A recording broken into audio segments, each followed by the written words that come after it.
Sa piling ng buong Diyos, may pag-ibig at pagtubos. Sa piling ng buong Diyos, may pag-ibig at pagtubos. Sa gitna ng paghihirap, tinawag ko'y Panginoon. Panginoon, ako'y tingin, pagka ako'y tumataghoy. Tingin mo ang pagtawag ko, paghingi ng iyong tulong. Sa piling ng buong Diyos, may pag-ibig at pagtubos. Kung ikaw ay may talaan nitong aming kasalanan, lahat kami ay tatanggap ng hatol mo na kalaan. Ngunit iyong pinatawad, kasalanan ay ilimot. Pinatawad mo nga kami upang sa'yo ay matakot. Sa piling ng buong Diyos, may pag-ibig. Mga kapatid, sinasabi ng kasulatan, nagsalita ako sapagkat ako'y sumasampalataya, bunga ng gayong diwa ng pananampalataya. Nagsasalita rin ako sapagkat ako may sumasampalataya, sapagkat nalalaman ko ang Diyos na muling bumuhay sa Panginoong Jesus ay siya rin bubuhay sa akin kasama niya at magdadala sa inyo at sa akin sa kanyang piling. Ang lahat ng pagtitiis ko ay sa kapakanan ninyo upang sa pagdami ng mga nakatatanggap ng mga kaloob ng Diyos, lalo namang dumadami ang magpapasalamat at magpupuri sa Kanya. Kaya hindi ako pinanghihinaan ng noo, di nakikita sapagkat panandalian lamang ang mga bagay na nakikita. Ngunit walang hanggan ang mga bagay na di nakikita. Talos natin na kapag nasira ang toldang tinatahan natin ngayon, ang ating katawang lupa, tayo'y may tahanan sa langit, hindi nasisira. Isang tahanang ginawa ng Diyos, hindi ng tao. Ang salita ng Diyos. Salamat sa Diyos. Tumayo na po ang lahat.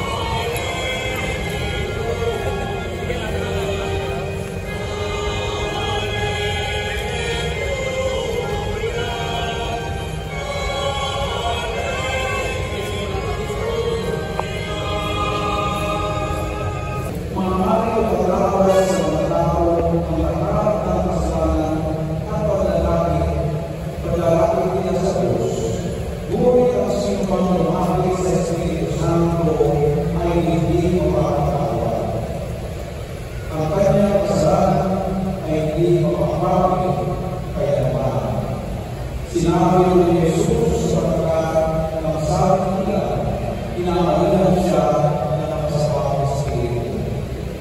Dumating ang ilang mga kapatid ni Jesus.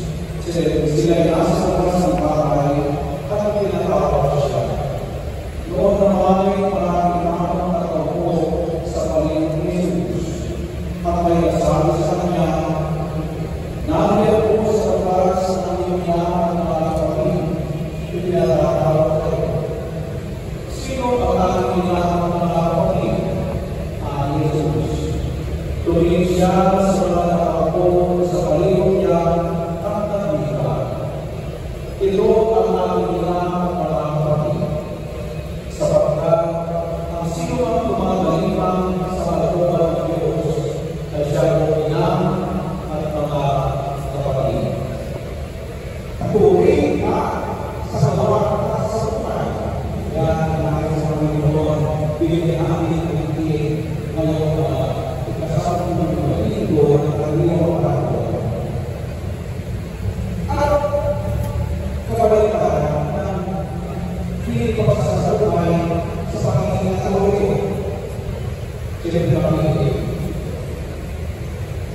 Alam mo,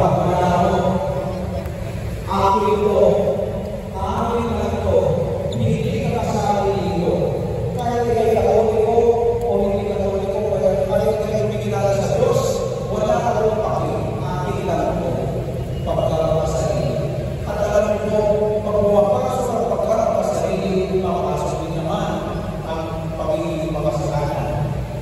Ito po ang nangyari sa ating mga pagbasa.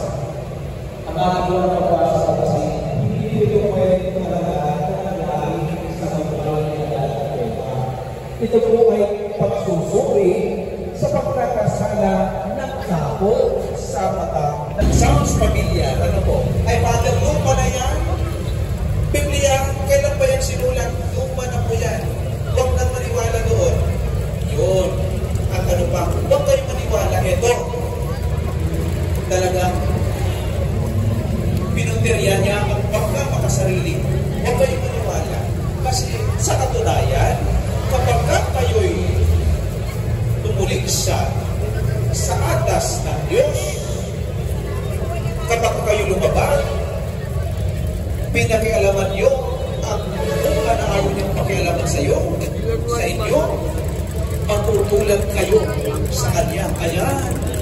Ayan na, kapangyarihan to. Matutulan ako sa Diyos, may kapangyarihan ako. Ako na ngayon ang may hawak sa buhay ko. Hindi na Diyos. Wala nang pakialam ang Diyos sa akin.